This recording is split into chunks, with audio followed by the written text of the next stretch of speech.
Bonsoir, pour cette deuxième webconférence du cycle Sexualité, si on parlait vrai, que je vais égrener tout au long de l'année 2021 à raison de une webconférence par mois sur un sujet à chaque fois passionnant concernant cette grande question de la sexualité. Ce soir, c'est respect, comment être gardienne de votre intimité. Et si vous respectez le rythme de votre sensibilité. Effectivement, je m'adresse principalement aux femmes, mais tout ce que je raconte est très intéressant aussi pour les hommes, que ce soit dans leur rapport aux femmes, que ce soit dans leur rapport à eux-mêmes. Pour moi, ce qui est important, c'est qu'avec ce cycle de webconférences, je propose une autre manière de voir et de vivre la sexualité. Je vous donne des clés pour que vous puissiez la prendre en main et que vous vous donniez la possibilité d'être responsable de votre désir et de votre plaisir. Je vous permets de changer des choses à l'intérieur de vous-même. Je vous permets effectivement de changer dans ce à quoi vous avez accès.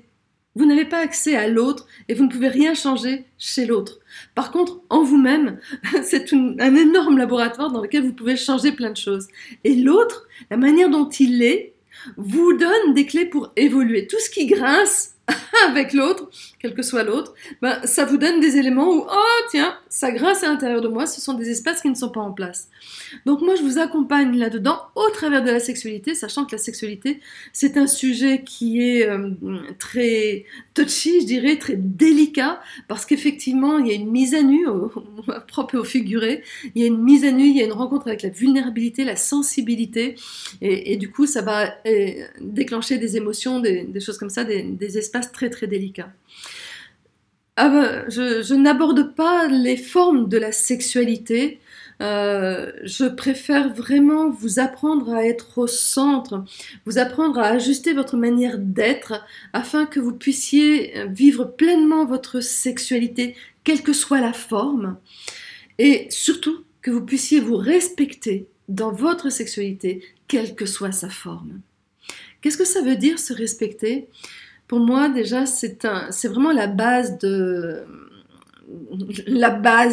dirais, que ce soit de la sensualité, sexualité, que ce soit effectivement dans la vie, c'est comment me respecter. Mais le problème, c'est que très souvent, on attend que l'autre me respecte. J'attends que l'autre me respecte, je rouspète parce qu'il ne me respecte pas. C'est-à-dire que je voudrais qu'il soit gardien de ma sensibilité, de ma vulnérabilité, de ma féminité, de mes terres. Or, il n'a pas ce pouvoir, il n'a pas cette autorité. L'autre, lorsque j'ai l'impression qu'il m'envahit, c'est uniquement, il ne peut m'envahir que lorsque moi, je ne suis pas gardienne sur mes terres et que je déserte mes terres. Donc c'est comment est-ce que je vais pouvoir, moi, revenir sur mes terres, c'est habiter mon corps et prendre la responsabilité de ce que je ressens, de ce que je souhaite avec mon corps, avec mon cœur, avec ma tête, avec mon esprit, avec tous ces espaces-là, mais déjà avec mon corps. C'est moi et moi seule qui est la clé de mon respect. L'autre, s'il y a des espaces où je ne me respecte pas, l'autre ne peut pas me respecter. Et me respecter, ça va demander déjà en premier que je me considère, que je m'aime, que je me considère à ma juste valeur, que je me reconnaisse comme quelqu'un de valeur. Si je n'ai pas cet élément-là, si je me dévalorise, je ne me respecte pas déjà simplement dans cet élément-là. Donc, comment est-ce que je peux commencer par m'apporter une certaine valeur, un certain crédit et oser prendre ma place au travers de ça?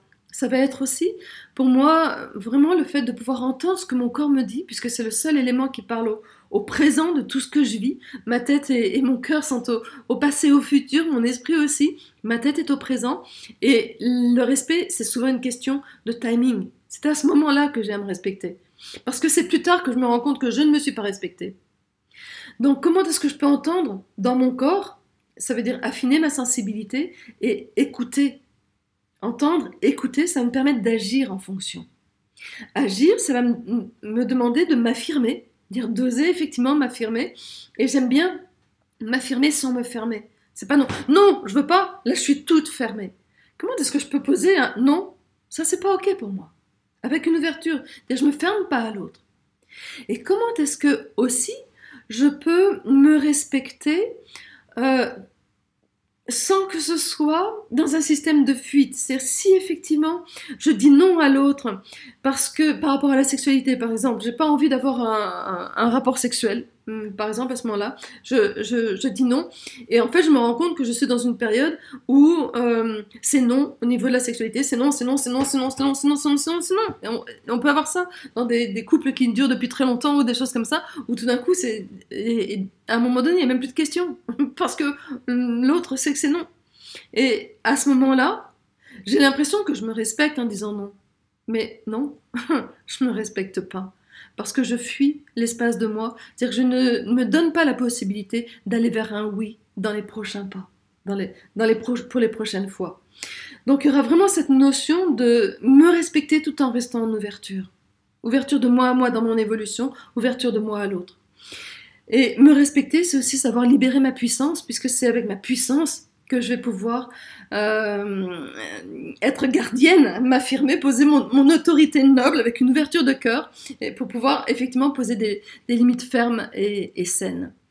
Donc voilà, être gardienne de mon intimité, ça demande que je perçoive les portes de mon intime, et c'est ce que je vais vous apprendre dans cette webconférence, c'est à les repérer. Je vais vous en nommer pas mal, et il y en a à plein de distances différentes, et après vous découvrirez les vôtres.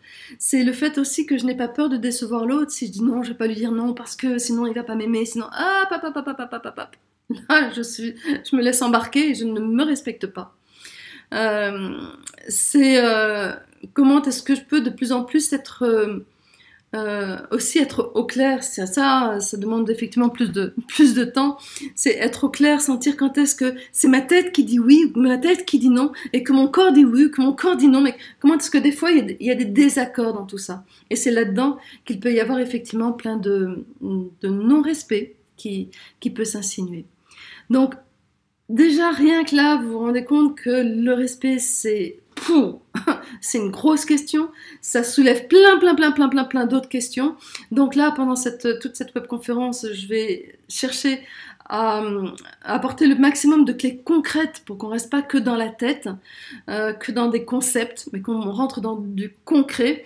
Et voilà, si vous avez envie d'en savoir plus, eh ben, vous écoutez la suite de la webconférence.